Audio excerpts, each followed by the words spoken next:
Yeah.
Thanks everybody for coming today. My name is Sabrina. I'm from Orient. I'm on the Orient Association Board and have been part of this coalition for a number of years.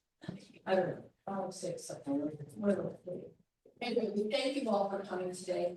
We hope that we're going to learn a lot from each other, meet each other, and explore not only what we can do as a civic, but what we could do together. So we're first going to do introductions. We have a couple of facilitators here today. You've all got an agenda in front of you. So I'm just doing the welcome. Dave is going to do basically the strengths and the challenges that each of us face. Mary is going to cover the section of collaboration. And then Chris from Manitoba is going to summarize the whole session. We do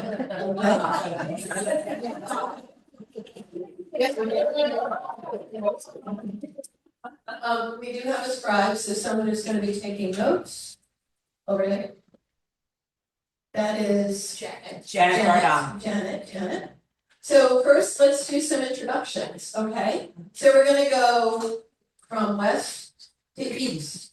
So let's do Manitoba Rural first. President of Manitoba Rural Civics Association, please introduce your board. Okay, Chris Bashkin from Manitoba, and joining us is Andy Buckroth, Vice President. Trevor is not here.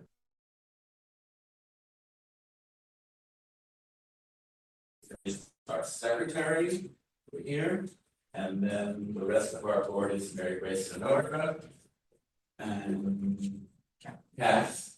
Yeah. Kathy Pagolia and Bill Splinter. So we are 7. Great. All right. So big show.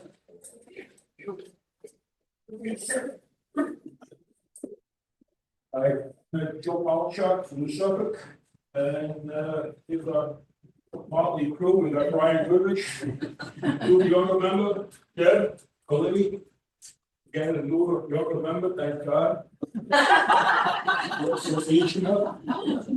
Dan McLaughlin, new blood, and do we need you? Patty Fred, and George, everybody knows George. And we need him. We all need him.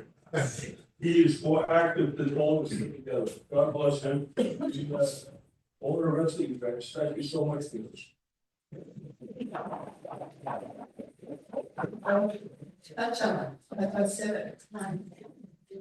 Thank you. I'm Carolyn McCall. I'm the co-president. And we have Barbara Butterworth here today from our board, and then Dave Logan is actually a special advisor to our board. Very special lady, if you will. And the others can do it. All right. Oh, don't forget if it's Maggie. Tell us the comment. I like the co-founder, I mean, the co-president idea. Okay. Yeah. I'm Maggie Mauer, president of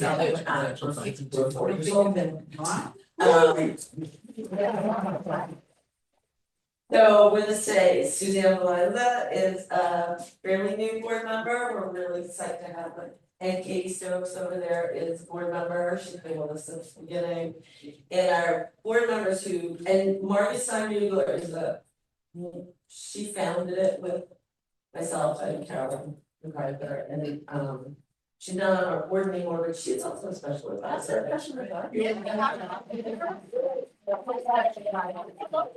I would recommend every board get a special advisor. And Ralph Reinerson is a co-founder of Rewild, who couldn't be here today to do birthday stuff. Stein was also on our board, and he's on the zoning update committee. And we have Tom Mallory is on our board, he's fairly new to us, and we have an opening, so if you know people in South Bolton wants to get involved, let me know. Great report.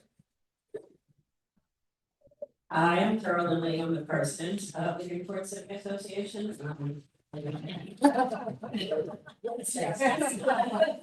Julie Moran is our vice president, and his board members Megan Barron, Sheila Crowley, and newest board member Marissa Carney. And I'm a town Greenporter, and these are all village Greenporters. And that would be part of our challenge.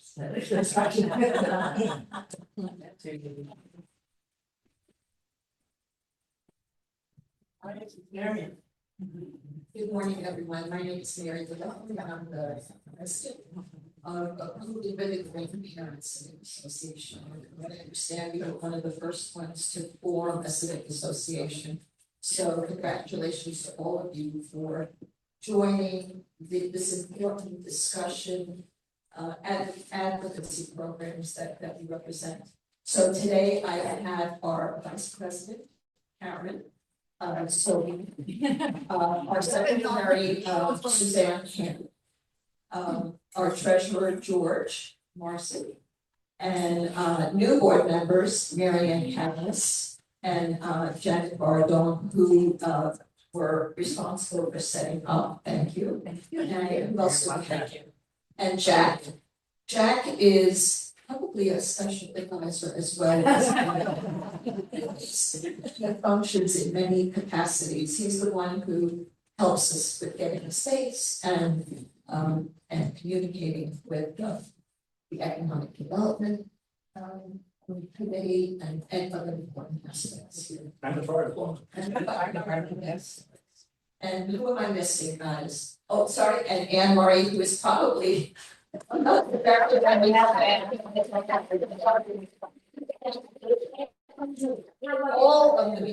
All of the meetings and keeps us abreast of everything that's going on. Did I miss anyone else from our board who's not here? No. Okay, thank you. All right. Okay, so last is Orient Association, but Fishers. So I should say that Fishers Island is not here today, Staley, think it. But we are zooming this so that we can have a recording and we can share it on with everybody. But for Orient Association, we have 12 members on our board. I'm not going to list them all, 12 is a lot, but Nicole is our secretary. So Nicole represents like New Suffolk, Next Generation. So Tony Ash is our president. I think a lot of you know Tony. Tony's helped a ton on communications and websites and all kinds of technical things. His wife, Jane, helps with programming. She's on our board. Barbara Friedman couldn't be here today. She will be at Plum Island tomorrow, but her son is getting married next week. And I think we need to give her some grace and time off. And then Mark Rosenfeld also was going to be here today, but he is attending the zoning update advisory committee because Mark was the head planner for Marin County in California. Mark knows way more than any of us probably about legislation and zoning and the practicalities of all this stuff. But he did it, he lived it for over 3 decades. So Mark said, how about can I go? And I said, yes, of course. Go, you know, we'll benefit, all of us will benefit from that. I'm not gonna read out everybody, but just to say, Our board too has a next generation, and Nicole is part of the next generation of board leaders. Younger members who have children in schools and who well, all the things that we do matter most because it is your future and your children's future. So thank you all for being here today. We're gonna get started with strengths and challenges. And we're gonna go again west to east. So each organization will have either a spokesperson or a couple of people. Dave, if you want to be leading this part of the talk.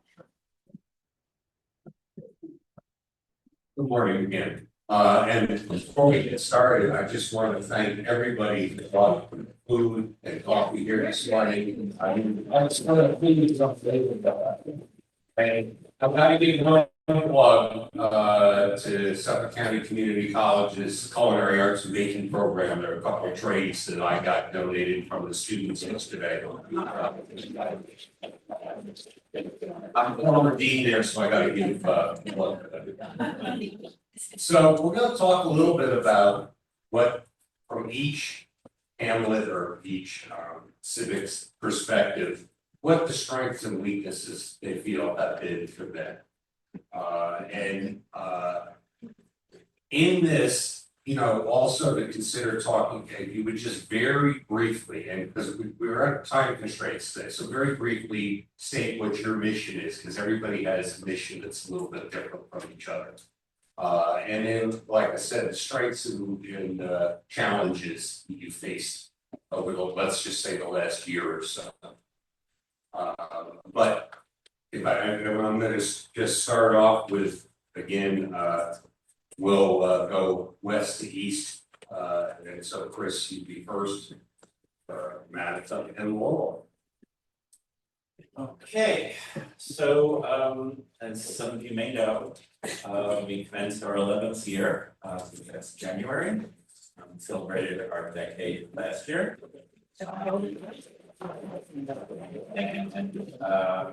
Shout out to Mary Eisenstein, who is the godmother of other civics from the remote work, as well as the founder of Madison Law. So our strengths are, I think we are very well known within our community, and with town board, we have 2 town board members that reside in Matatuck, and Smith and Brian Neely, and our assessor, both members actually on our board. So any questions about that? No. So when there is a hot button topic, people look to the Civic to create a program and come out in large numbers. When we have other programs turn out in the really depends on what the subject matter is. So what we have been trying to do, at least recently with Fetchog, is to co-host. So for instance, at the end of the month, we're doing State of Matatuck Schools, which affects Fetchog, Matatuck, and the Suffolk. Sean Perchetti will be there, as well as Seth Holtz, new youth director who's new with the States. The challenges are finding new board members. Is one. I would say the next one is when several board members leave for whatever reason, just at the same time. That's an extremely difficult challenge because then there's very few people that store on memory function. Keeping membership, we've had a drop in renewals. We've tried several targeted emails. We've been sent out a letter, which really got less than a handful of renewals. So that's another challenge. Also finding new members. We tried social media, people, Mary stand in front of the post office, we did, first prize in Bud Lane. The Winter Fest in Southold, and then really very few new members from that. I would say the most new members come from a lot of programs such as the one we did. And I think that is, so our policy, our bylaws on taking position is we would invite both sides, sometimes at the same event, sometimes at different events. So for instance, from Arena, that happened during COVID. We Jeff Strong on the Zoom, and it was fairly well attended. Unfortunately, because of COVID, we didn't really do any other point of view. So that sort of fell by the wayside, but the management hotel. We have done both sides, but we have not taken a position on that. I would say that if I'm remembering correctly, the only one that we did take a position on was the sports system. Okay, that's it. All right, thank you.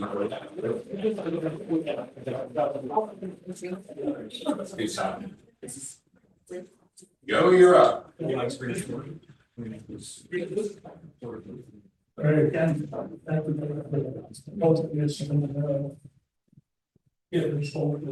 This is we beyond me to keep the whole East End alive and well. And just to go back to the beginning, I mean, we're over 50 years associated, so we have 95 members. Wow.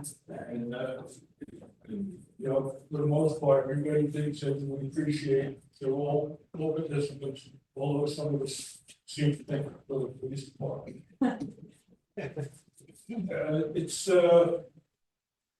It's kind of tough down here with our situation with parking. And that's one of our big bugaboos, with the beach and everything, and I'm afraid that's gonna get worse, being the town beach being closed up here. And we're gonna have to try and tighten this up somehow, plus they're killing us every name days. Wednesday nights and weekends, we're locked.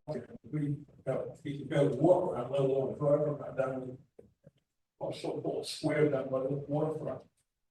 So that's something we're seriously gonna have to work on, and I guess everybody else that has any kind of beach access is also gonna have to think about the impact of what's happened up here where they're lost the town of beach.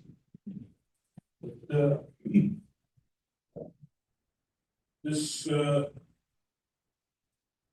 the traffic situation is ever present in Vegas in the west, if you will. And coming out, and unfortunately, coming out with a sense of environment that I think traffic means nothing. Stop signs, traffic enforcement is got to be stepped up. There's something we're gonna have to bring that down. It's in the happens. It's crazy. You got no speeds, 30-mile-an-hour speed zones, and you hear the cars going by. You know, I used to mess with race cars over the years. Somebody comes whizzing by at 60, 70 miles an hour, you're aware of it. But as far as it goes, I guess this look at the core gift that he gets his quality fixed up because he's the man. He is involved with the town. I wish I could be on that this the angle put up with the schedule that he puts up with and the patience that he has for some of this. I get a little bit old and Frankie, so I'm started all. The patience is getting warm a little bit too, so if you might look at this court, speak it. I was going to say, this group, in my opinion, is a really wonderful group, and most of the credit for making that happen seems to me to be Drian. Opportunity allowed everybody to bring what they could, to the table in the best way possible, and for everyone to work together so well.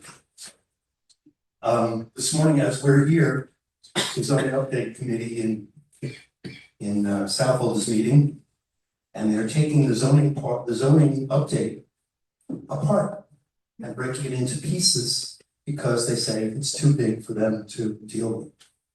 There's so much going on this year. It's really amazing to me. It seems never ending. It seems like a really seminal year for the North Fork. And I still have hope. And one of the reasons I have hope, sometimes I have no hope, but one of the reasons I have hope is that just the other day, the town trustees decided that a house that was too big to be on a lot shouldn't be there. Yes. And I think that's a huge issue in the town of Southwold. As far as I have to say on my own behalf that I just recently built a house on less than a quarter of an acre, and I was required by the town regulations to have setbacks of 35 feet. So my footprint was 900 feet. And I put 2 bedrooms above that. I ended up with a house that's 1,370 square feet. And just around the corner, another house on a lot that was smaller than mine proposed what they called a modest house that was 2,000 square feet. So we really have to rethink the idea of who's living in a house when and why. We need a cultural change along these lines in order to maintain our year-round community. When I walk around New Suffolk, every year it seems like I'm saying to myself more and more, a family used to live here, and there are no families. I feel like soon there's going to be 8 or 9 people just walking around on where did everybody come? And I know that's the same in Nassau Point. I know that's the same in Greenport. I know everybody tells me this in many different areas. So we need to have a smaller housing. And I want to also say it's really important, this group, if we could please get rid of the general idea of affordable housing. Because every time those 2 words are said, it's misunderstood. The town calls affordable housing that is subsidized. It doesn't mean housing that people can afford. And that's a huge distinction that needs to be made so that all of our North Fork residents can understand what the town's talking about and make that issue clear. Attainable housing is housing that someone can afford to move into. The way the town is defining affordable housing means housing that is subsidized by the town, by the federally, however remote. And we need to draw this distinction clearly for the rest of the community.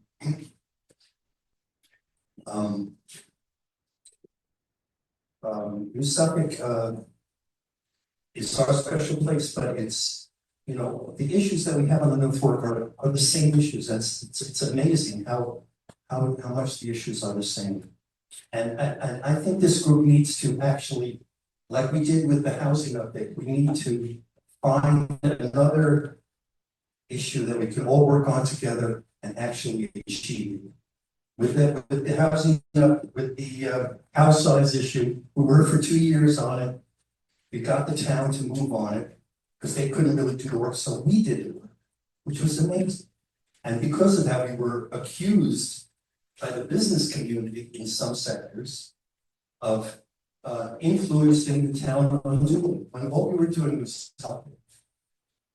And we need to find another issue that we can help the town with, because believe me, the town needs help. And the last thing I want to say is just I've been saying since I've been a member of this group that we need a vision for the North Fork to show everyone else. So everybody's talking about issues. Oh, it's housing. We need to talk about traffic. We need to talk about business. We need to talk about the economy. We need to talk about tourism. We need a vision of the North Fork, especially this year with the zoning update, that explains to everyone something like this, maybe. Let's open this idea up. All of everything above Oregon Road, that was all conservation subdivisions with a few mansions on the sound, so be it. Lots of farmland, and you can't see the millionaire houses on the bluffs. Make all of Oregon Road that. Let's make that happen. Al Krupski's been working on that for his entire lifetime. I think we don't need subsidized housing in those areas. Let that be that. The rest of the town, we need to talk about where the people go. It has to be walkable hamlets. 100 years ago, New Suffolk had a shopping center and thousands of people working in scallop shacks, living downtown in New Suffolk without ever leaving, without having to leave. It was a walkable community where you could live the same way that Greenport is and in Southold is. Cutchogue is gone. It's everything that used to be a nice German delicatessen is now a real estate agency. And it's gone. We need to bring back the walkable hamlet. Well, okay, I gotta go. Thank you, Charlie. Passing it on to the next person. Thank you. Thank you, Joe. We always need somebody with a hook. It's interesting to hear though some of the comments because I've always had a special affinity for New Suffolk as such a great working waterfront community as being somebody who's been out here most of my life. But the issues that you bring up are the same all the way across all of our hamlets, all through South. So thank you for those. Next up is Cutchogue, Carol Paul. Well, that was to talk back to follow. So we're in our 4th year, and our mission is really very straightforward. It's to inform and educate, and we've been doing that for the past 4 years. I think one of our great strengths is the substantive programming that we do. We do 8 programs a year, and thanks to Global Butterworth, I'm there to share our programs. They're good programs, and we have really good solid attendance. I think one of the things that we've done over the past 4 years is build a good reputation in the community. And because of that, I feel like we're well positioned for the things that are bound to come up in Cutchogue, like the Calusa subdivision and so forth. So having had kind of a calm period, and to get ourselves well established and well regarded, I think we're in a great position. One of our great strengths is our board. We have a very strong board. We have 8 members, and then what's our special guy over here? And there's him, who's one of our founding members, actually. But we have a very strong board, and everybody pulls their own weight, and that's very important. But we need to get more people in the pipeline for the board. We have small group of volunteers. Our challenge is to find more volunteers who can stand ready to serve on the board. We're constantly looking for people to help us with the program committee, to help us with communications. That's really helpful with it. So I think that's the big thing that we're facing now, probably like others of these. Do you have anything you'd like to add to that? Dave? Do you have anything to add? No? Okay. Thank you, Michelle. I think we're going to continue to hear about the recruitment of board members, and it's great to hear a New Suffolk refer to the next generation coming along. And I think we all face, I don't know, in Cutchogue, we're constantly trying to see how we can attract board members that are from the next generation. So I think that's an important challenge for all of us. For Southold and Laconic. Maggie. So ditto with board members. Our strength is our board members, without a doubt. But it's also a challenge. to get new ones. We've had, we just had somebody have to step down and we haven't filled the slot and that's also another, getting more volunteers and getting people engaged is our biggest challenge. So, you know how the old saying, it's, 20% of people do 80% of the work. That's definitely what we're going through. Membership is a challenge. I think New Suffolk might have more members than we do right now, which is a little sad for a big town like Southhold. The next generation, I love seeing younger faces, this is amazing. And I hopefully Southhold and Conic can get some of those. I think one of our challenge, I think everybody's challenge is that, for a 4-year-old civic like Coshawin and Southhold, our people in our hamlets are already doing their civic duty in other ways. They're in Rotary or the fire department or they're a little league coach. Everyone's working 2 jobs, everyone's crazy busy, everyone's super involved. They're in the fire department where, they're already doing the extra volunteer work. So asking them to do another volunteer work is challenging. And a lot of our members are recent retirees and people that have recently moved out here. I would say there's more, we don't have a lot of old time names, I do have a tunnel though, which is really good.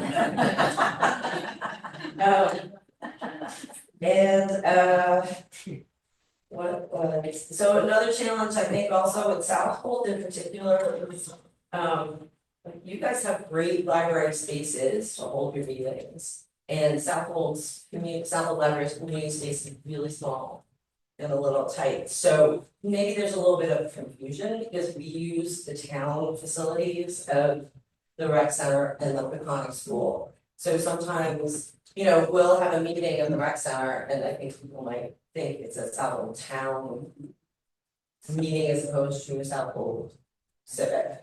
You know what I mean? I think that's definitely a challenge. As far as taking a position, I think we did it once or maybe twice.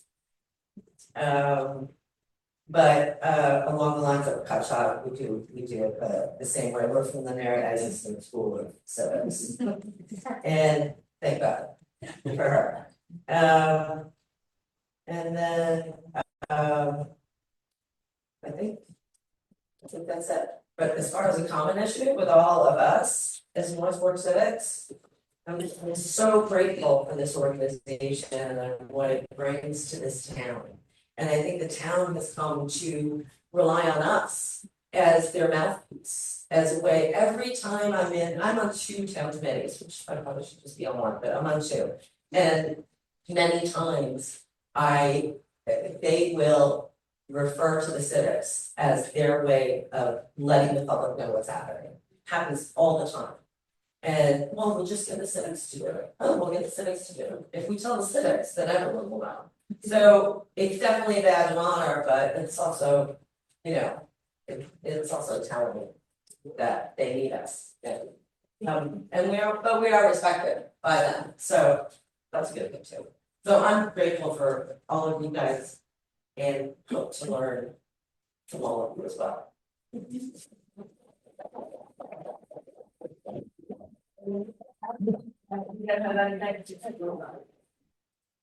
And I'm sorry, Julia is going to speak for report, but in just a second. But one of the things that I've heard mentioned several times now that I want to keep on everybody's radar screen, 2 things. One is taking a position, and we're going to talk about that when we get through some of this discussions that are going on.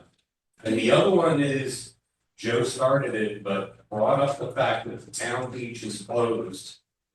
And that impacts New Suffolk, that impacts everybody sitting here, but the other beaches, they're so popular, Goldsmith Inlet, and then Greenport Cliff. And I would strongly recommend that the civics take the lead in organizing a meeting with the town ASAP on what their plans are for this. And the consequence of closing the beach are, and nothing wrong with the decision to close the beach, that isn't the issue. And the issue is, how is this now gonna impact the other beaches, the other town beaches, and what is the town doing now to plan for that, whether it's additional lifeguards or additional beach cleanups or whatever it might be, something to think about. Report. All right, so I'm Julia Moran, I'm the vice president of the Greenport Civic, and I'm gonna do a tag team with our president, Carolyn Lee, about our new civic organization. We're pretty young. We just had our first annual meeting, and I'll start by telling you what our mission statement is. It's right on our website. It's engaging the community in its present and advocating for its future. So that's what our mission is.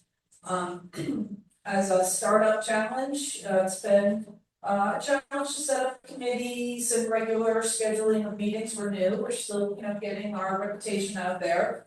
With that said, we've had some really great successes. So in our first year, our membership recruitment is about 92 subscriptions, representing over 150 people. That's 70% from the village, which is, pretty small, 30% from the town. Carol will talk more about that distinction. Our website design has been incredibly successful. We have easy, informative emails we send out to members. We have 625 recipients on our email list, and our open rates are exceedingly high. And I will tell you, Carol gets a lot of credit for this.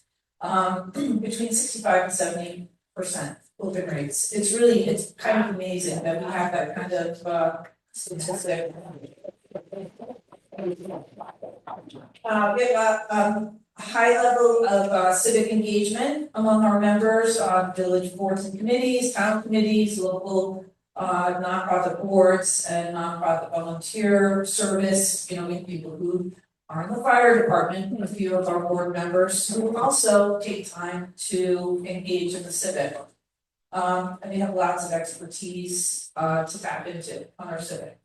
One of our membership challenges is similar to what others have said. Many people work full-time or part-time, and they spend a lot of time doing other volunteer things.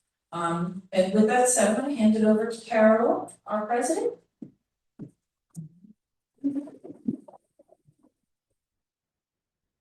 So I'm gonna talk a bit about our challenges. And really the biggest challenge that we have is that we represent 2 municipalities. So, we're covering what's going on in the town, but we also have to cover what's going on in the village. And so that means double the meetings, double the committees, all that, that goes along with that. And part of that too is that there is a long-standing division between the town and the village. And recently that has kind of gotten worse, not better. And that makes things challenging. And we've got a lot, George was saying how much we have going on in the town, which is absolutely correct. You can't put that, you guys probably see the news, we have a heck of a lot going on in the village, really important and challenging things. Rewriting the LWRP, which is way out of date. We've gotten a grant to do that, but it's a lot of work to get it underway. The bulkhead, enough said. The business revitalization efforts that are underway. There's a long list of things that need to be tackled. We have some division within the village, that's not fair. We have just some multiple groups within the village that have some good ideas that blend together and others that don't blend together so well, so that's a bit of a challenge.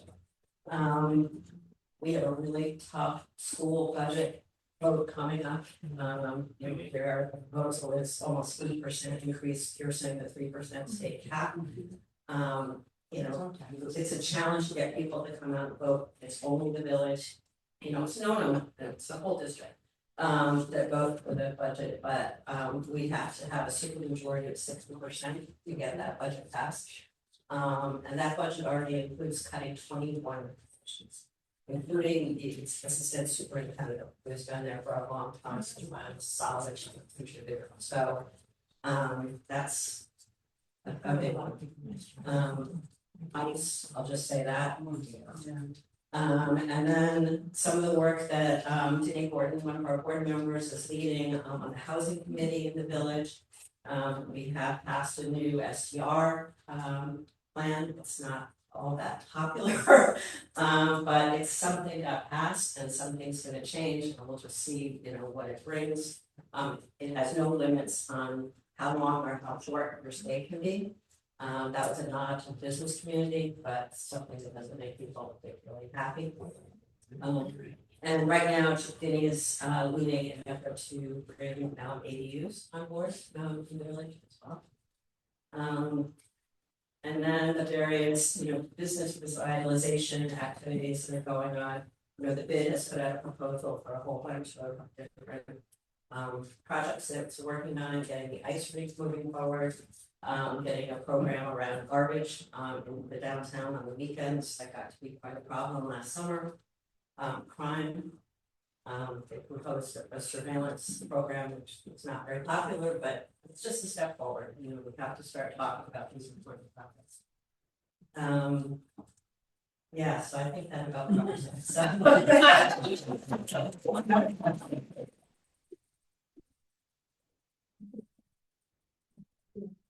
Thank you very much, Cheryl.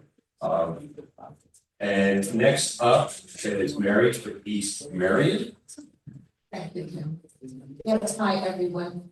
So we are East Marion Community Association. I'm going to ask Karen as well to join, but I'll start out by giving us some of our strengths over the last year. I think what was very interesting for us this past year is we had two more social events rather than issue events, and they were both very successful. We had a winter benefit that was headed by Suzanne, our secretary, who did a phenomenal job and was very well received by the residents of East Marion. It was done in the dead of winter. They came in, people came together and were able to talk about things, their lives. And the other thing that we've been doing to try to engage, I guess, younger members of our community is our ice cream social, where a lot of people, some of our retirees will bring, children and grandchildren, and they come here and we have the opportunity to talk with them, which is very important. The third strength, I think, is our programming, and Karen, our vice president, is in charge of our programming. Would you like to? So we have, I'm gonna be real short, we have, no more than once a month, maybe less frequently, some kind of program here in the firehouse that's sort of educational or civic related. So topics we've covered recently include preserving Plum Island, which we're doing tomorrow. Horseshoe crabs in the bays and preserving them, the native people of the North Fork, oyster growing, kelp farming, those kinds of things. We bring people into here and have a presenter, and she or he educates us about that. And then we use it to provide a service to the community and also to engage people. We always have someone sitting at the front encouraging membership. Like everyone else, challenges are engaging a broader community, East Marion community. We want to try and bring in more people to join the association, to be able to create a sense of civic pride. We are a very sleepy hamlet, right? We don't have a downtown area. We have like one general store where you can get sandwiches, and then we have a couple of businesses, the lavender farm and steps. But other than that, we really don't have businesses here. So board participation. We're very fortunate this year that we have two new members, Janet and Marianne, who are joining our board, but again, try to engage people, really try to bring some younger people onto the board, because we need that. If we need younger people to gain the knowledge of those of us who've been on the board for a while to carry on.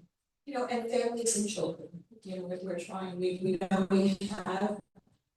Yes, I wanna add something to that, you know, we live in a community, East Marion, and many of your other communities that are a lot more racially diverse than you ever see in these meetings. I mean, we meet in a Hispanic church, our regular meetings, and we still aren't able to recruit those people that represent our community. right, but we are thankful though, they do give us access to our meetings here. And they've been great about that, but to Karen's point, how do we engage them as well, make them feel comfortable and welcome within our community? Because we're all, you know, private home owners, right? Some have beautiful homes and so there's a little bit of a disconnect in terms of these two communities, so that's one of another challenge. You know, I think that's good for us. All right, thank you. One of the topics I just heard mentioned very briefly had to do with mariculture and aquaculture and how that's a growing industry out here. And it's an industry that's been here for generations. It's just it's coming back now because economically it can come back, from a business perspective, it can come back. But you talk about the changing out here in South Hole, in the town, the fact that mariculture and aquaculture is becoming very important and is coming back, and our support for that is local communities. And then when you talk about the changing, we had just recently Port of Egypt sold to Hinkley Yachts. The changing of the community. You know, and the influence of corporate America coming in here. And you know what, this could be a very good thing because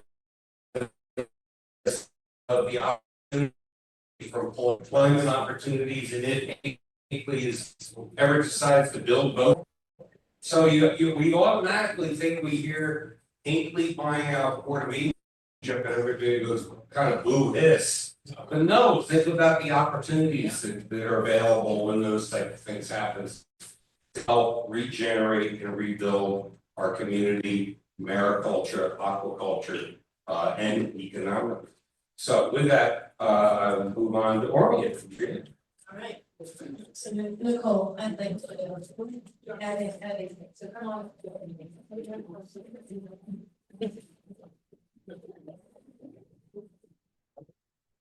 I'm just gonna introduce a couple of strengths and challenges and Nicole, if you could add it. Okay. So Orient may be a little different, maybe from everybody else. We have about 800 houses in Orient. We're across the peninsula. Sometimes it feels like we're a little remote and disconnected. We have lots and lots of second home owners. So you talk about the demographics, our challenge as a community is reaching second homeowners and having engagement with second homeowners. Because they come, they build a house, they put in a pool, they irrigate their lawns. And they're not necessarily thinking of water usage at all. They're thinking of having a nice time. When East Marion talks about having ice cream socials, we have two organizations, we actually have three in Orient, like a little tiny village. We have a historical society that is known for their social events. That's what people do. They go to the benefits, they spend money, and they donate. So again, we have a little bit of two cultures in Orient.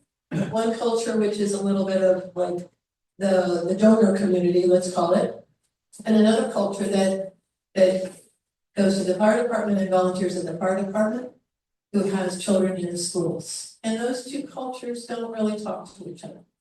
And they even, to some extent, have called the people who, even, we've only been in Orient for 20 years, but we're called the leftovers. And it is a term that is very condescending, obviously.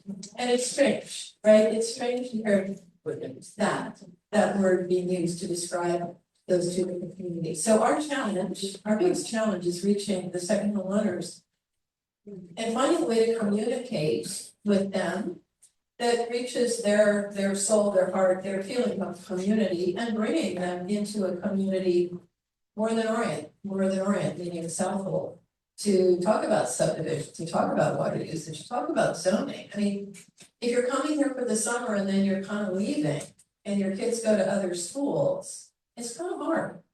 However, we have done a really good job with slices. So our programming is considered very credible. We do surveys afterwards and we read the surveys and we have open-ended questions like, what was your opinion of that?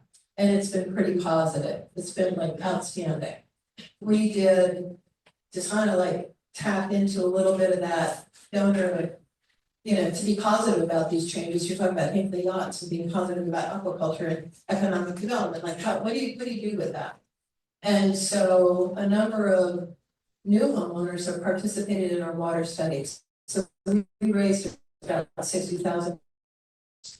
So it was on hiring a consultant to do a water study in Orient. Now, we've never done that before. We couldn't have done it without the second homeowners, honestly.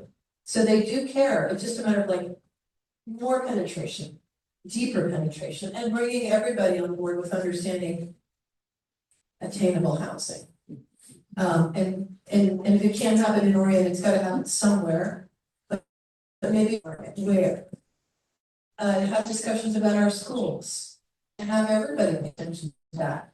So I just want Nicole to share a few thoughts. Okay, I'm sorry. Because Nicole is a new board member and she's our secretary. Right, you know, I'm hearing a lot about bringing in younger people. It's weird for me to hear myself. You know, and how important that is, and I think that's probably a challenge that we're all going to share. Because when you're talking about people who are 45 years old, I have 3 kids, they have 3 jobs, I'm on the Little League, I'm on the school board, and the PTA, all of those things already, because we're so small. And we're trying to save, you know, keep our tiny schools, great schools, so small. And a lot of kids really rely on it, so. Thinking in the future about ways to get that parent demographic, the people who have small kids, and not make too many plans like them, but make it feel really worth it. I think that is probably my focus and my job here, you know, besides writing down the notes, which now AI does, so. But I think basically, Priya, you covered it. But why don't you just mention that idea about the school? Oh, yeah, we were thinking, well, you know, one idea is to get we have a student government, because we got a new superintendent and he started a student government. And we thought we might do a forum or something where they ask us questions and we ask them questions and we talk about, I don't know, Robert's Rule of Order and other things that we Do that with the East Marion Association. We do it, yeah. It's school. It's the same school, exactly. So, you know, you share those challenges as well. Maybe what we, as a community association, what we can do to support the schools, you know, like start, but maybe we can find ways to engage with the schools as a community association and bring something to the table there, like what do they need, what can we do to help them? I want to add one more thing on the challenges side, and it's really a question about, and everybody's mentioned it, but on communications, we have a mailing list that's almost 700, but we have a membership list that's about 120. So what is the benefit of membership if you can come to forums and you get the newsletter, like, why do you member? And so we get great attendance at the forums, and I'd say it's largely now because we share topics with everybody else, like doing Plum Island with East Marion, like that's a real, I mean, it's really great, and with Audubon, like that's terrific to be able to start sharing these programs, so that's all good, credible, and great. But what's the benefit of membership? So I don't really have an answer for that. But I do know that, you know, everybody gets our newsletter and they keep on getting it, so. But why buy a pattern? Right. There's, Thanks, I just had a suggestion, which was for 20 years, we lived in Northern Virginia in a small community in 45 minutes outside of Washington DC. We had a community fair to raise money And so how do we get families involved to address that? I was thinking, we started asking kids to volunteer. Because in our community, everyone worked 2 jobs, most people commute to DC. And so we would encourage the parents to get like a composition book for your child. And when they go and volunteer somewhere, they write down the date, where did they volunteer, how much time. And then we had, it was our town was Bluemont, so we had the Bluemont Citizens Association Scholarship Committee. And we wouldn't give them much money, but still, you know how much money colleges. So that might be a way to reach out and engage the younger families and maybe some of the summer people. Yeah, yeah. But just as an idea. Thank you. Yeah. What? Before we move on to the next category of topics here, I want to circle back just for a minute to taking a position. Because I know this has been something from the coalition's perspective over the last year, and particularly most recently, where we have been asked, and it's great for the town or other aspects, other organizations in the community come to us and ask for our opinions and sometimes ask for our support. Yet we have, like in Cutchogue, it had been traditionally, we do not take position, we inform and educate. We have amended our bylaws to allow us to take a position. Now, what happens though when I'll say a request for position comes in with a very limited timeline, we just as it's happened. And so it was a real challenge for us in Cutchogue to try to figure out how to get our membership engaged in helping us make a decision whether we could support or not support this this case. It was for the secret legislation in New York State. So Cutchogue, and I don't mean to put you on the spot, Carolyn, but Cutchogue came up, and it's right now, it's in draft form, it's a proposal, but in broad strokes, could you describe what Cutchogue is trying to do to address this?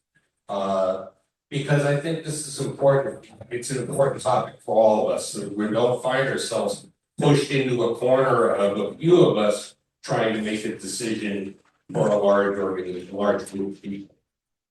Well, yeah, the question about secret came up and we, tried to quickly address it. We didn't have a process in place. So really what we've attempted now to do is to streamline that whole process of sort of fact finding and information gathering so we can take something to our membership if we feel we need to. So the process that we came up with, and I think Dave has shared that with everybody here, is that we would form a task force, which would be essentially the officers of the board who would quickly, hopefully find, subject matter expert to help us assess the situation. And we kind of put together a whole list of questions that we wanted to ask, essentially the impact that this particular issue might have on the community and so forth. And the whole idea of streamlining this is that this task force would then go to the board and make a recommendation as to whether or not this felt a position should be taken. Then the board would decide whether to take that to our membership. As Dave said, we amended our bylaws last year to allow us to take the position in very rare occasions. And I think it's a 2/3 vote of the membership to move forward. So I think that kind of covers it, right? Yeah, and that sounds very complicated because what we want to do is really this task force to take a deep dive into what it's being asked we're taking a position on, and to think about it from a neutral standpoint, the pros and the cons of it. Because in a position, sometimes people will come in saying, you need to take a position on this, and we feel very strongly about it, but their position is very much in favor or very much against whatever the proposal is. We wanted to take a deep dive into it so we could make an informed recommendation to our board and to do it quickly. So that we didn't find ourselves, creating a process that was going to get us so bogged down in bureaucracy that we weren't going to be able to take a position within a couple of weeks. Right. So that's also a challenge with it. But we are working on this. I shared it with the leadership of Civics this week. And feel free to share it with your board members, because it's a good starting point. It's a good jumping off point for everybody to think about and use it as a tool to assist in how you're doing things. I saw a hand come up with, yes. I have a question, you said, it was 2/3 maybe of The membership, the the membership that need to vote, I'm just wondering, is it 2/3 of the people who vote? Or is it 2/3 of all of your membership? And a lot of people might not even open the email. That's true. It's two, I better go back and now. Two-thirds membership, yes. And so you add in electronic form of communication, i.e. email, so you don't have the whole meeting and you can rely on 2/3, but it's 2/3. And yeah, you're relying on email, and yes, you know, I mean, we could come up with a better way of doing it, by all means, we think about it, but you know, I think most people know today that it's email is the preferred form of communication. I'm just wondering, like, somebody said earlier that they at least have a good open rate on their emails, but I'm just wondering, has anybody ever had 2/3 of their members open an email? Madam both has a similar rate to Greenwood. Yeah. And we do as well. Thank you. So let's move on to opportunities for collaboration going forward. Okay, so this is an open discussion, so I think the first area we're talking about is just amongst us. We're wondering, and we'd love to hear from you, what you think we can do as a collective group. So for example, we have the North Fork Coalition, which is, you know, I guess the first step of collaboration, but you know, I guess pushing it out to all of you, what is it that, does anyone have any ideas? Do you? Yes.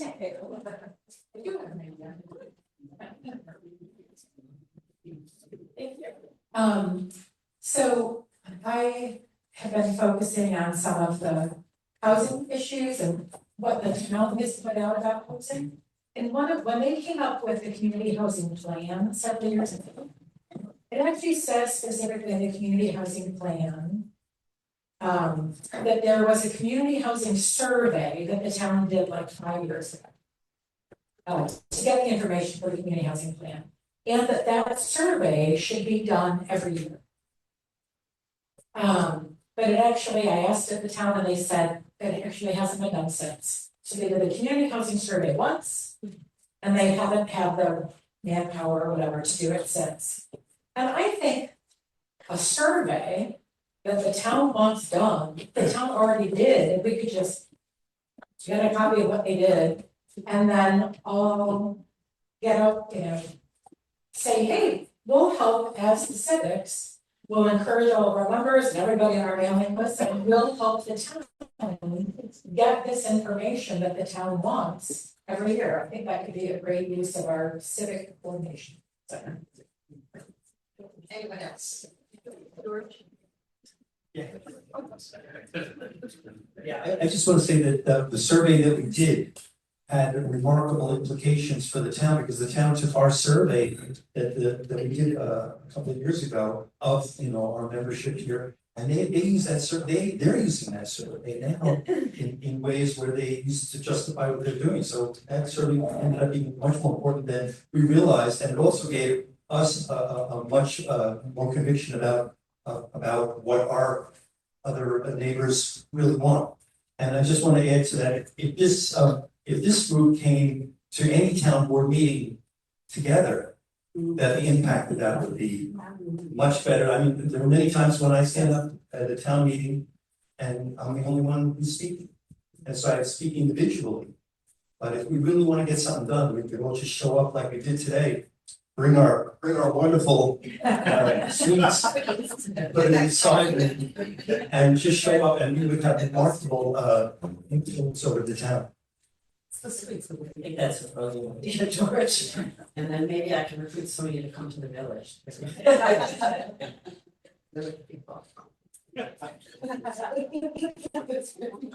Again, because the council, we're being said before about agriculture and marine environment right here.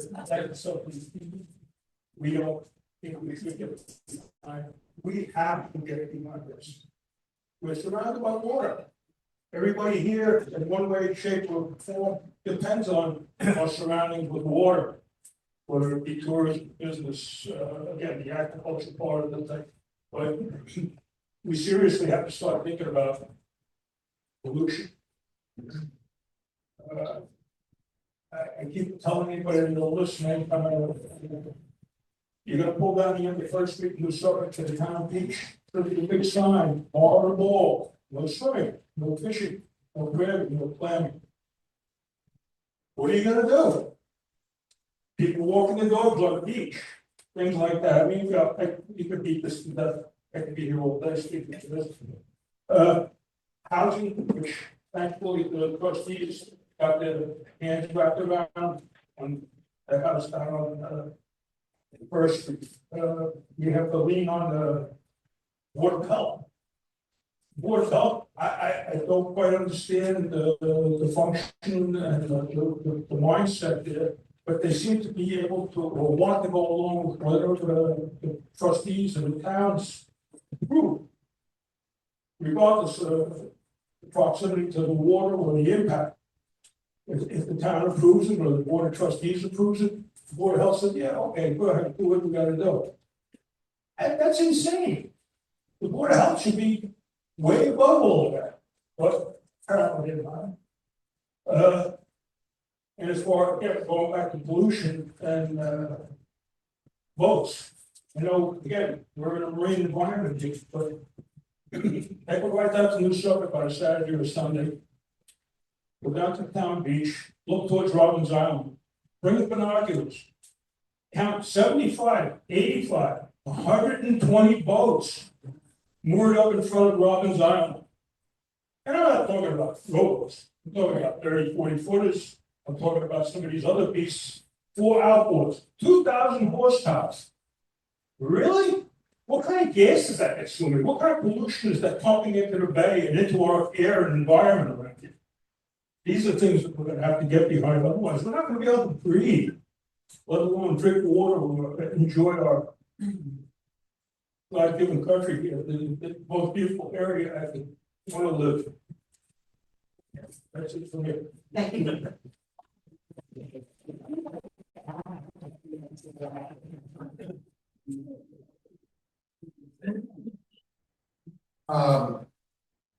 As a town, I think we're at a great place for all of us to be involved and for all of us to be hosting meetings together. With the attention to the comprehensive plan and the zoning changes this year and next year, hopefully, if there's a sort of break in the logjam, we're all gonna have opportunities for this, and we know that the town comes to us and looks at us for sort of the guidance and also for the hosting capabilities that we have. So being on top of that, and making sure that we're doing that collaboratively, because obviously they don't want to have 8 separate meetings for that. We've done that before, where we kind of split it east-west, we sort of just decide with the town. So we're gonna have some great changes for collaboration on this in the next 2 years, and so let's make sure we're keeping our ear to the ground on that. They're really good about reaching out to us. You know, Al and Heather have been really great about reaching out when they want an audience, when they want sort of a forum. So let's keep our ear to the ground with that. To sort of tack on to what Joe was saying about pollution and about sort of maintaining, I'd say that's an umbrella of preservation that we're sort of looking at. There's a lot of organizations out here that we can be partnering with, and I think a lot of us have sort of taken that tack in the last couple of years. We're working with people like Laconic Baykeeper, who've done the horseshoe crab lecture, turtleback conservation. We're talking about shorebirds or one of the 7,000 animals that Jim Murray tracks. Working with other organizations like the Laconic Land Trust, making sure that we're the group for the East End. All these preservation organizations that are working on these things as well. Sometimes it's kind of interesting to have conversations with people at those organizations who are like, how do we get involved? And you're like, well, how do we get you? Okay, we're having that conversation right now. I think sometimes we sort of talk past each other and we don't know who to reach out to. So let's make sure that we're all collaborating and making sure that we're all touching base with people. We all know people either associated with those organizations. So if we're having those meetings, again, having those meetings together is great, but making sure that we're sort of passing along that information. To that end, inviting all of us to all of our meetings. It's great to go to other meetings, not only to meet people, but also so that you know what these topics are that everyone else is discussing. For us, we talk about driving membership and having a public presence. And we say things like, if we go to Winterfest, it's really hard because maybe we'll get like 5 or 6 things. I don't necessarily think that's a problem. I think marching in the St. Patrick's Day parade, making sure that you're at Winterfest, First Fridays on Love Lane, it's just a great place to be visible in the community. It doesn't necessarily matter if you get 2 members or if you get 10 members out of it. Just being there and being visible to the community makes people say like, oh, what's the Civic Association? Even if they just think about it for 5 seconds, just like an advertisement. So if you stop trying to do a metric or being, trying to lament the fact that we're not getting a ton of members out of being present in the community, I don't think that's a reason not to be. Just being there with your sign, with your table, with your faces, I think that's enough. Finally, we talk about this, and Dave, this is something that you talk about a lot, which is our presence and our relationship with the business community. There is a common perception, especially for our civic association, that we are anti-business or that we are anti-business development. I don't think at this point that we can continue with that sort of perception. We've been reaching out to businesses. We hosted a forum with Manitowoc business leaders, 4 or 5 months ago. It was very successful. It was super informative. People who are trying to do business here, for the most part, really have the same sort of ideals and the same sort of goals that we do as well, especially when it comes to things like conservation, especially when it comes to things like mindful economic development. So keep reaching out to those local businesses. I mean, I know that can be difficult in communities like East Marion where you have 3 or 4, but if you're in a more Hamlet oriented civic association zone, make sure that you're reaching out to businesses. Make sure that you have a relationship with your Chamber of Commerce. Make sure that you're talking to these folks and things like, again, First Fridays or Winterfest, great things to show up at and sort of get to know some of the other business leaders in the community. Because I think we're sort of past the point where we don't have the luxury anymore of being at odds. We're all gonna have to work together, and it can't be an us versus them or even an us and them. It's all of us. And so just make sure that we're all reaching out and making sure that we're forging those good relationships with local businesses as well. Great.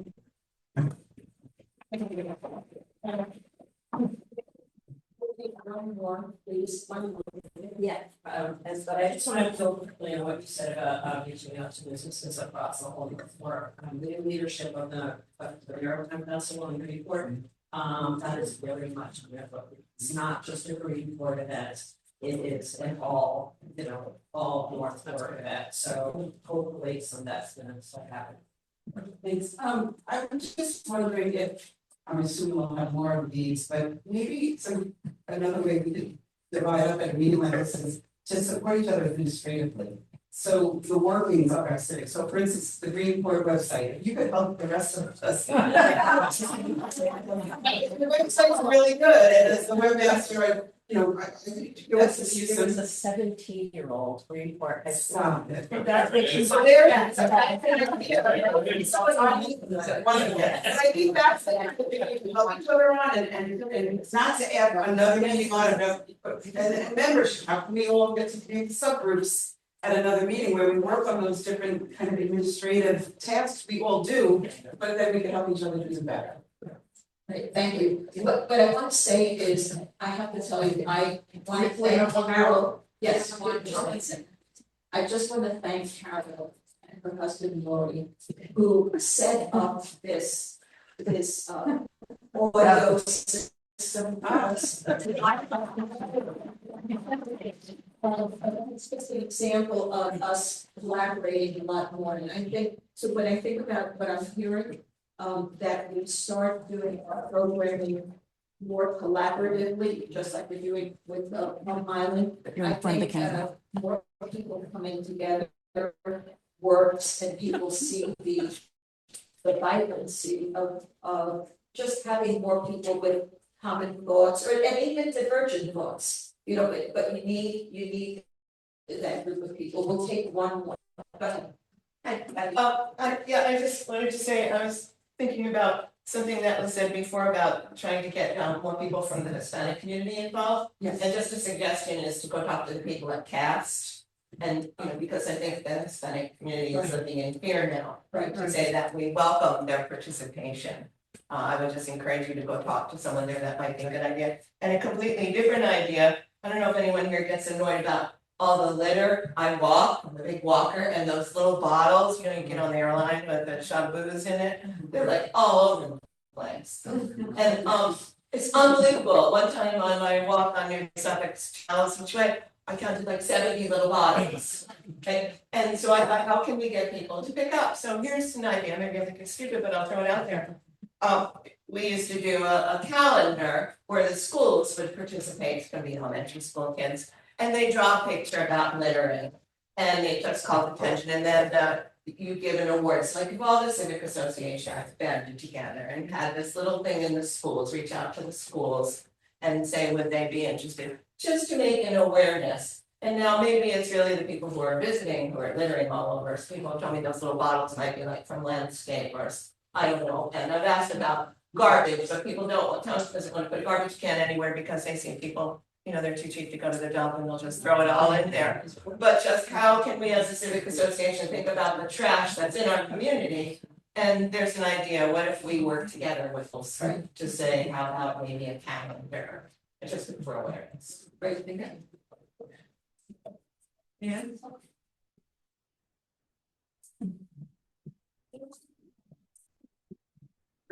So, yes. Yes, and. Just, I want to throw out there, I was speaking to Dave earlier about, how people seem to be building without permits all over the place, and this has been a long-standing problem that we all know about. And I want to make people aware that the town has been talking about a short-term rental code, and at their last meeting on March 25th, they talked about putting in an actual code enforcement separate department and hiring a head of code enforcement. I don't know if anybody thought that. I think it's a great idea, and I think we should all work together to get that done. Because that would go a long way toward dealing with a whole host of issues from, you know, short-term rentals to building without permits, and it's a quality of life. And by the way, their next public meeting on this is Wednesday.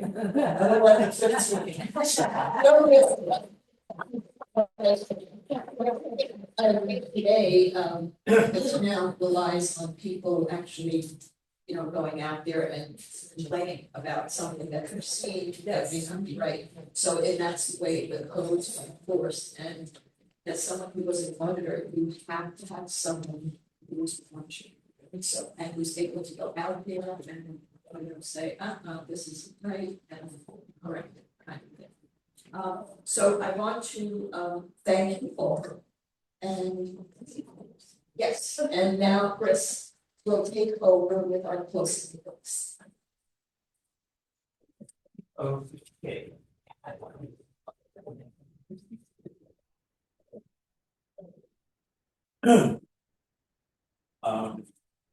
I realize that I neglected to inform our mission statement, which is inform and serve, preserve. So, some of the strengths that all civics have in one form or another is strong community recognition, our ability to draw large attendance, especially at high interest issues. We have effective programming, and we make use of the best amount of technology to engage with our members and our non-members. We're also viewed as trusted intermediaries between town government and residents. And we have seem to have successful event-based engagement and mobilize community around key issues. Some of our challenges are recruiting and retaining board members, volunteers burnout, membership decline or stagnation, difficulty of converting by-standing viewers into these paying members. Limited engagement from younger families who have time constraints.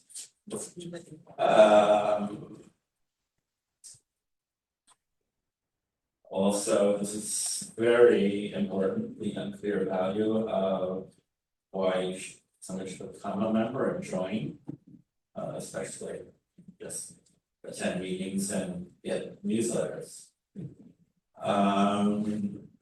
And then there's also the community divisions between socioeconomic, seasonal versus full-time residents, and Greenport specific town versus village.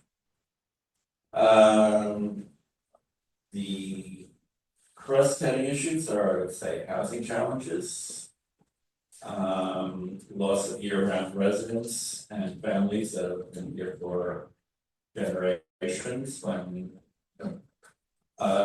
children can't find jobs and have to move away, and then eventually the parents move as well.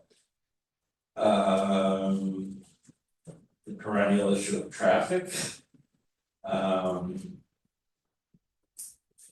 overdevelopment versus preservation, the numerous environmental concerns, and economic shifts with our traditional local businesses that need to be including whaling and fishing, shipbuilding, potato farming, many of those have just gone away. Flower farming. Sorry? I said flower farming. Flower farming. And there's lack of, I would say, regional planning and vision. And it seems that, of course, the zoning process is up in the air right now.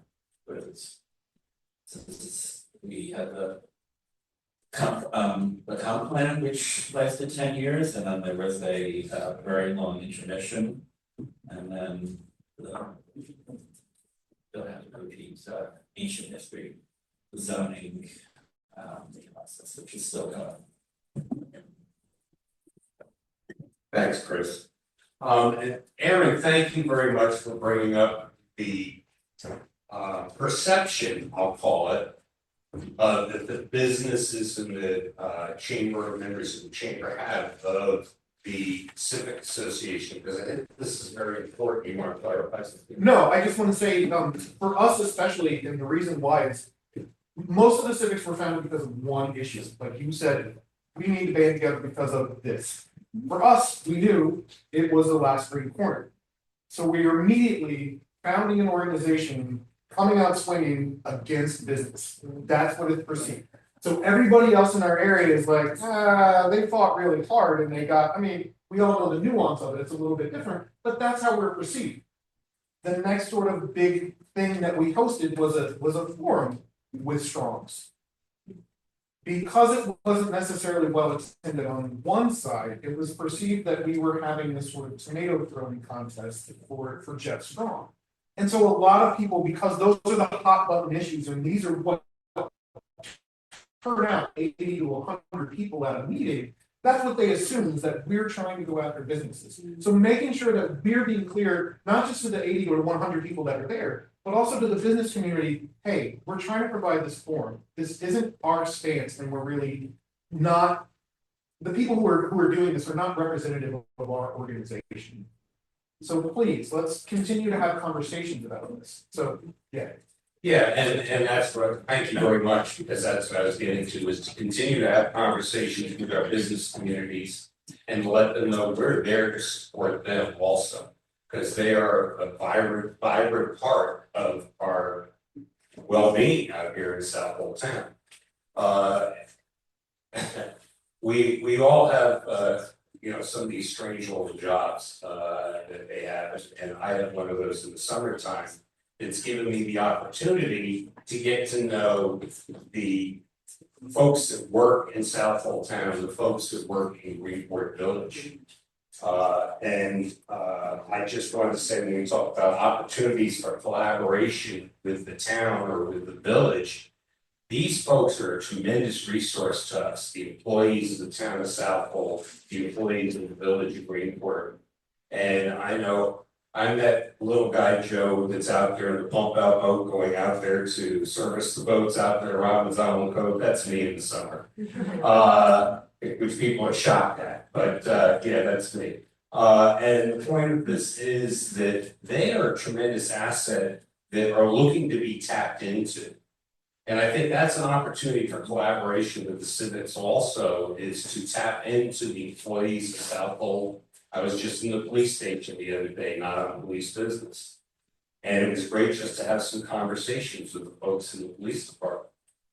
They are a tremendous asset for this place. And so just think about, if you can, reaching out to whether it's the village employees or the town employees, and having them come and be a part of the conversation also within the civics. Because we are a group, as has been talked about today, that have a tremendous impact on what happens here in South Old Town. I'll say for better or worse, from the town board's perspective. We had a supervisor who was not so happy with the power of the civics a few years ago. And so we now have a town board that's very receptive of the opportunities available through the civics. So think about tapping into those resources. This has been a great meeting here this morning, and with that, I'll turn it over to Julianne for some comments. So I just want to say, I think it's metaphorical that has on your website, and I think it's Mary Eisenstein, or it's your, the power of a small group of people, and what a small group of people can get done by working together with dedication and commitment. Never underestimate that. Never underestimate is how it starts. Yeah, so the commitment of this group of people in this room and beyond is pretty humbling and pretty astounding. So one of my takeaways is there's a lot more to talk about, and we could have another one of these, maybe a smaller group, but the idea of little working groups across the civics might be a fun thing to do, and we might gain more. I was just thinking, Nicole, like some of your ideas about, then we maybe go, like working with folks who have kids in schools. And what are the things that you think about, and how could we work together? Obviously, working with the town is amazing, but I just want to thank you all, and I think of what we do, and we had that interview with, I'm sorry, the woman we had the interview with, Hazel Cobb. And she interviewed us about North Works. Like what is it that you guys do? What is the purpose of the civics? And I think one of the things that we said was we form a bit of the glue between the government and the people who live here, and making a lot of what happens in the public space understandable to people on a day-to-day basis, and bring it back. So we sort of form like this flow between these bodies of the public, meaning the government, and our residents. And that role, I think the town is trying to figure out right now by having a communications committee, but that's kind of one of the things that we do, and that is engagement. And so anyway, I just want to thank you, because I think you could do this again, and there's a lot more ideas, including branding of like, who are we? Are we the North Fork Civics Coalition? Are we the Coalition of North Fork Civics? Are we the North Fork Civics of South Old? Because that was a thing a while ago. But it is something to think about. And again, we can bring that back at a future gathering.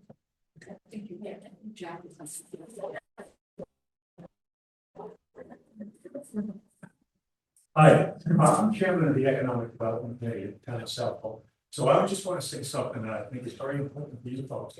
I don't disagree with almost 100% of what you folks have said today. And there's a lot of rumor around that the Economic Development Committee doesn't really want to work with any of the civics. And that's one of my purposes for joining and hanging out with you group. Because I think there's a lot of synergy between what we do. And the Economic Development Committee, is this thing working? Got to hold it close. Okay, all right, so, I mean, we're working on a bunch of things right now. We've done several synergy summits, and I know some of you have been to those synergy summits, and we've come up with some pretty good ideas from that. We're also working on an event calendar, trying to keep track of the events that are happening in this town. Well, that sounds like an easy thing to do, but it's not. I mean, it's really difficult to do, but we're working on it. We're trying to get somewhere with it. The other thing is that we just put together a business directory. So if you're a business, a new business coming into this town, we'd like to have something available to say, hey, here's something you can use to start. And you can talk to the different areas of the town, different areas within the business areas, and guidance and things like that. So that's one of the things that we're working on. And the last thing is a business directory, which is another thing that I have 70 pages from the addendum to the comp plan. It's about this thick. And I found out there's other areas to find business directories, business information. So we're working on another list of businesses. Again, if somebody comes into this town, I'd like to have people using our members of our business community, as opposed to going up island who don't know anything about our rules as to what we, our code, and they're building things that are going to cause homeowner problems. So that's some of the things that we're working on. But anyway, again, my message is pretty clear. I don't disagree with almost everything you folks have said today. And thank you.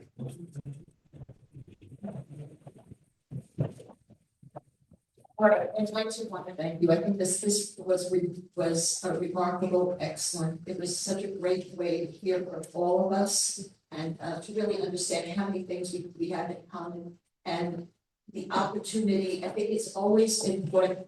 While we represent a membership, I just want to add, we have to remember that in most of our cases, our membership is just a fraction of the people that live in our area. And how do we bring in more of the people who may have different opinions, but we need to do that in order for us to be able to communicate why we feel a certain way, listen to the diverging opinions, try to find commonalities so that we can move forward in a meaningful way. I think certain things that we all stand for in terms of the quality of life here and the beautiful rural nature of where we live, those are important things. Even the people, I came from the other side, right? I came here because of the quiet, because of that. So don't think that people who are buying in don't want that. They do. But we need to express to them and show them how we maintain that, how we preserve it. And it's important. The air here is beautiful, it's quiet. These are the things that we all love. But I want to thank you for coming out today. I think we will try to perhaps have one of these, we don't have to do it, quite often, but I think it's worthwhile. And this collaborative programming, I think, would be the best. So we're closing. We're welcome to chat a little bit more. We have a little bit more time. Yes. And by the way, coach, when you get out of your chair, move it in this direction.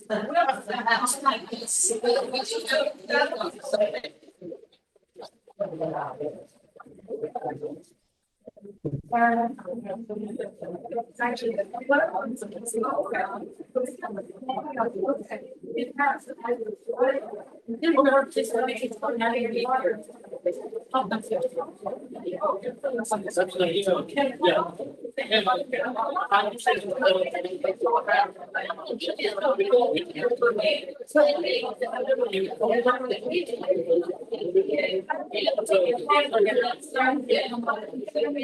you so much.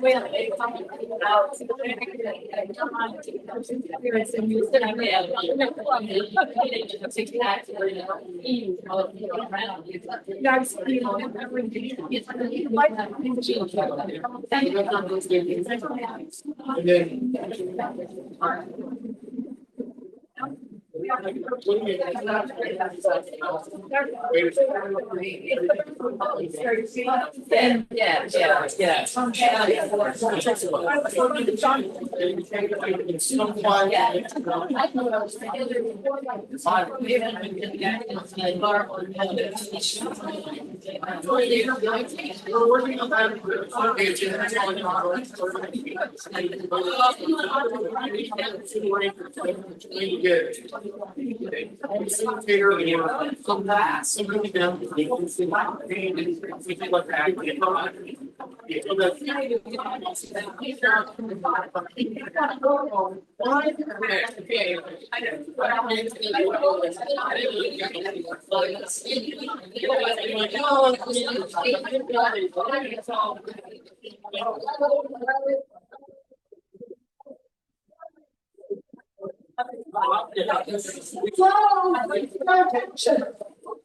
Please, yes, thank you, please, take whatever you want to do,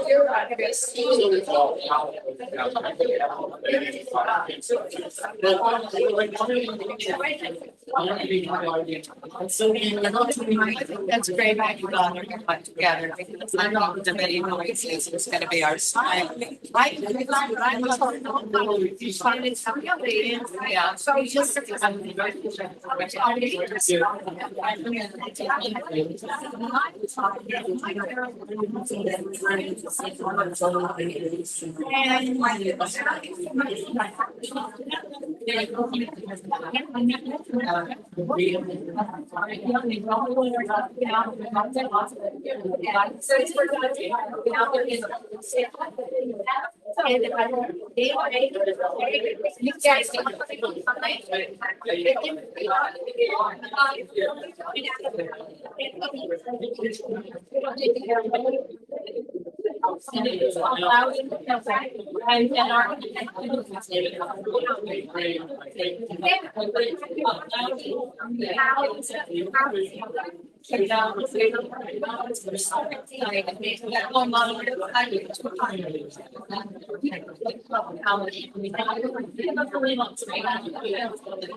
You guys